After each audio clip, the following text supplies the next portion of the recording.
Hello mga kasyala! It is me, Jasmine ODC, a day in my life as a content creator at the age of 15. Naniniwala sa kasabihan kung ayaw mo maghirap, ikaw ay magsikap. So dyan nga mga kasyala ay first time ko talaga mag-vlog. Kaya nakita na nga aking uncle. Oh my god. Napansin niya na ka-vlog ako mga kasyala kasi first time ko na nga ay kaya samahan niyo ako dito maghuhugas. Dahil hindi niyo alam kung bakit ako naghuhugas. Dahil napakasipag ang iyong Maria. Itong anak niya ay nagpapansin. Oh my god. Tinime-lapse ko na nga dito banda para ako'y matapos na para hindi ako ma-post storage. Oh my god.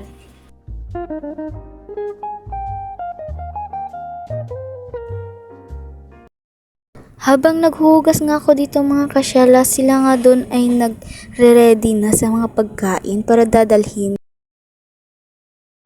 Pagkatapos nga dyan guys ay pumunta na ako sa taas at napasayaw nga ako dyan dahil hindi ko alam kung anong susuotin ko. Napakalmot tuloy ako. Kaya napaisipan ko, sumayaw na lang.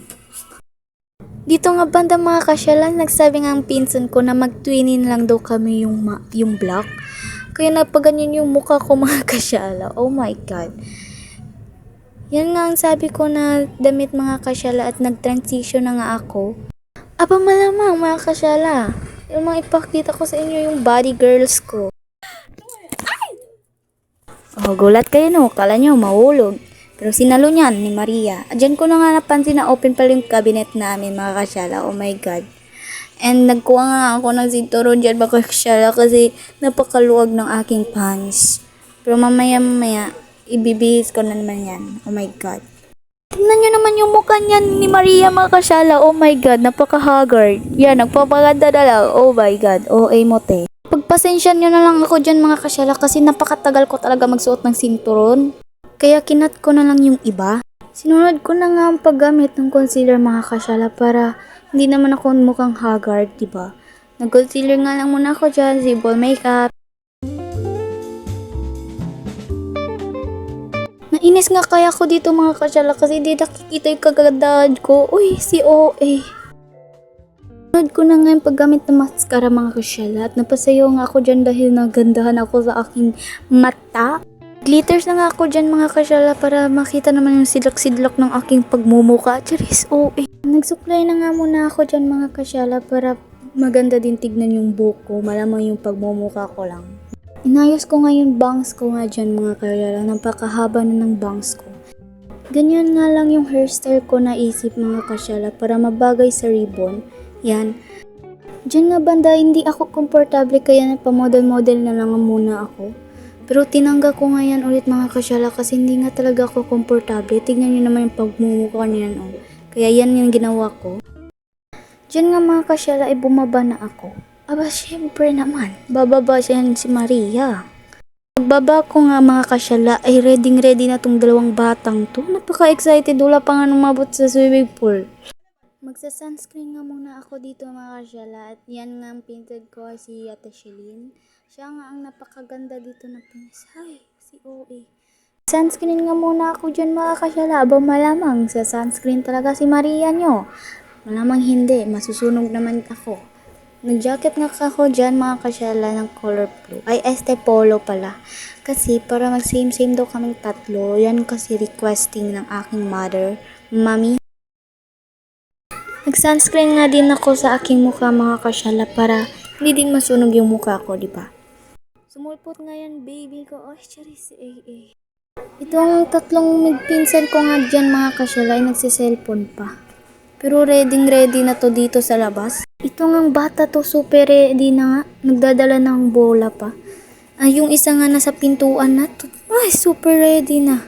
Ako nga dyan ay nag-outfit check nga muna guys. Kasi kita nyo naman yan oh. Naka-short na. Kasi daw, para daw same daw kami tatlo. Oh my god. Naglaro na nga muna kami dalawa ni Ate Shelin dyan mga kasyala habang hinihintay yung jeep, yung service namin.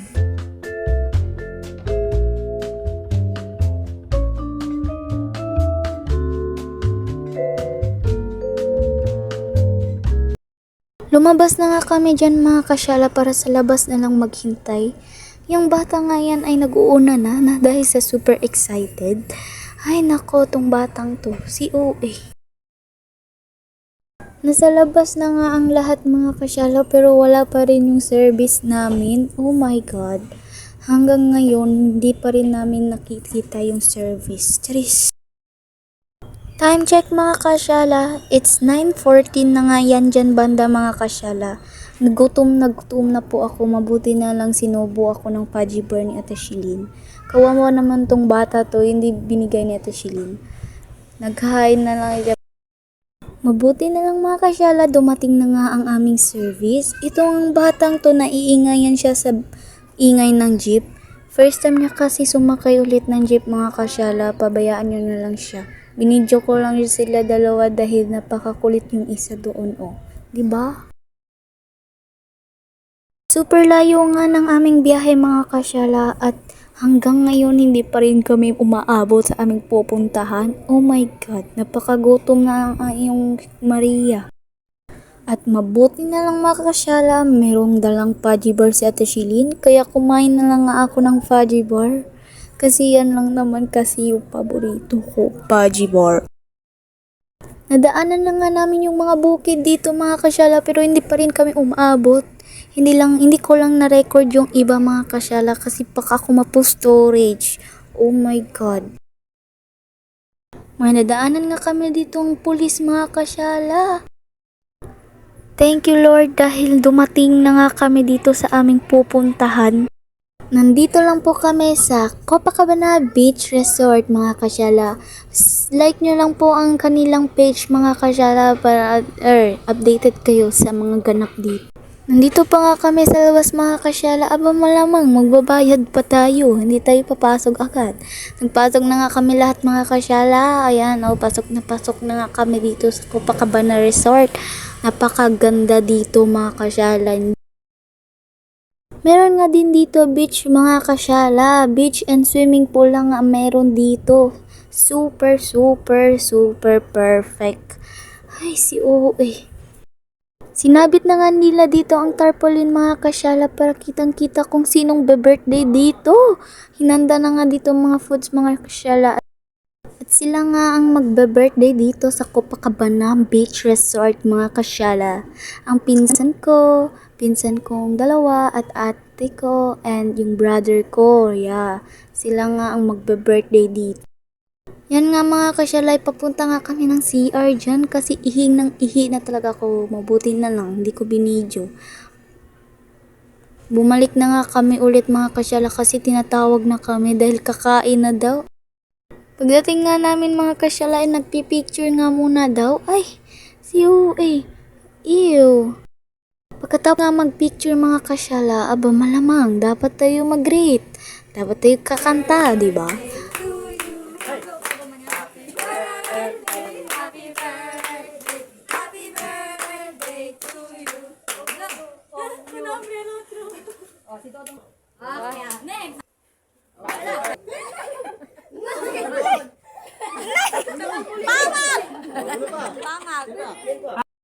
Pagkatapos nga kumanta mga kasyala, aba maglamang magpe-pray tayo para kumain na. Gutom na talaga si Maria.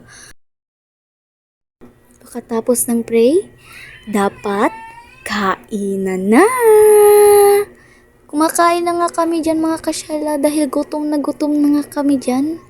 Kaya kain nga muna bago maligo. Pero bago yung maligo, selfie muna.